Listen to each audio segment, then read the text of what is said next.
So you may ask yourself, well, I wonder how I can get Irish citizenship. Well, I thought I'd go through that a little bit today.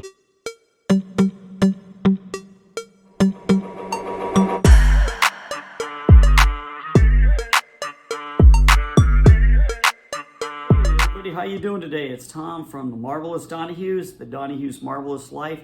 We have yet another retirement video. And this is about a dream and a dream fulfilled, and this is also part one. So I think in some of our other videos we mentioned Kathy and I are planning to leave the country when we retire in a few years down the road. So the one thing I wanted to talk about today is something that's going on in Ireland, was giving U.S. citizens Irish citizenship. So you may ask yourself, well, I wonder how I can get Irish citizenship. Well, I thought I'd go through that a little bit today. I have just found out, I'd give you some good news, that I received my permission to get my Irish citizenship. So I don't have my paperwork yet. We're still waiting on that from overseas. And so hopefully get that here next week or two or so. And I will have a kind of an unveiling, a reveal of that. And anyway, so I thought I'd tell you a little story about my dream and what I wanted to do. And this was about 15, 20 years ago. My wife and I, Kathy, since we've been married almost 26 years, had this dream to get my Irish citizenship and move to Ireland. So back in the old days, it was harder to communicate with Ireland. You had to write them. I mean, physically, you do snail mail, write them, and hope they get your information, and then they get back with you. And found out I needed a bunch of information for my family. It turns out, as we may have talked about, but maybe not, my grandparents on my father's side, both grandmother and grandfather came over, as I say, on the boat. They were immigrants, came through Ellis Island. It's not functioning anymore, but it is a museum.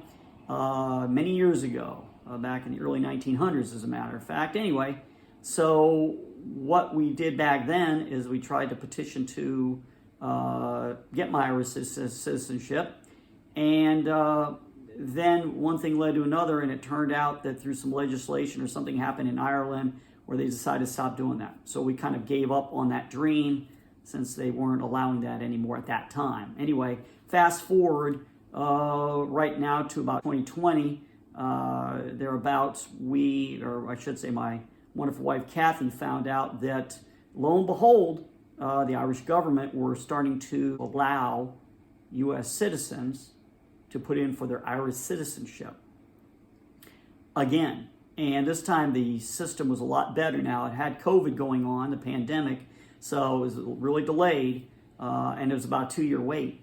So we looked at each other and said, well, you know what? Still have the dream inside me, so guess what I'm going to do? I'm going to go ahead and put together my package, which I did, and I got that to them probably around early December 2021.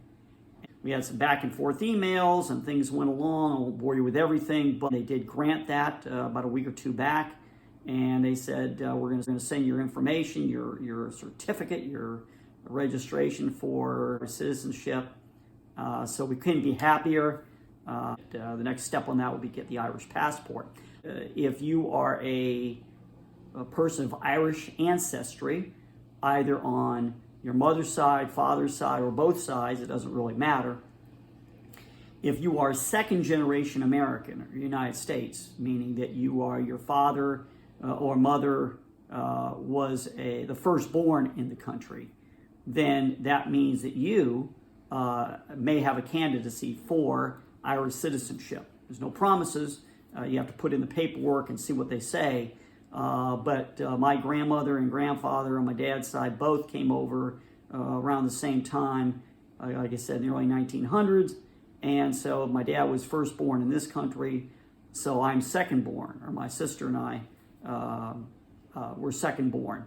So if you're secondborn in America, parents are firstborn in any combination, mom or dad, and your grandparents came over from the old country, we'll call it Ireland, then you actually have a ability to put in for your citizenship. It is a program within the government of the Republic of Ireland. I can't speak for the Northern Irish, but the Republic of Ireland has a program called the Foreign Birth Registry. And if you Google Foreign Birth Registry and look for the one, there may be a few of them out there, but basically if you look for the one with Ireland on it, you'll go through that. It'll give you a whole laundry list of things you have to pick up. Birth certificates, death certificates, marriage certificates, whatever the case may be. But anyway, it's kind of like anything else you've got to apply for to get considered for that kind of thing. With everybody, it was really a dream deferred and kind of given up on. It was a dream fulfilled in the long run. It does take a while. Maybe it's shorter, I don't know. But again, our next stop is to put in for my passport and then get my wife put in for her passport. And eventually, people go, "Hey, Tom, what's your all's game plan?" Well, the game plan is to put in for our EU citizenship. So that'll give us many options to places to live within Europe, should we choose that direction. And we're still going through our research mission to figure out where we're going to live. And we've got some stops along the way to make once we retire. But anyway, I can't be happier. My wife's really excited. We're happy. Anyway, we will have a part 2 when I get my paperwork, and we'll have like a reveal. May not be able to show you everything in the paperwork because obviously it's personal and technical and all that good stuff. But we're going to have that. And like I say, as we always say, please like, subscribe, comment. If you all have any specific questions about the process, you watch this video, if you got any questions, whatever, please feel free to reach out. Hope you all have a great day. We will keep you updated with the next video. And we'll talk to you later. Bye-bye.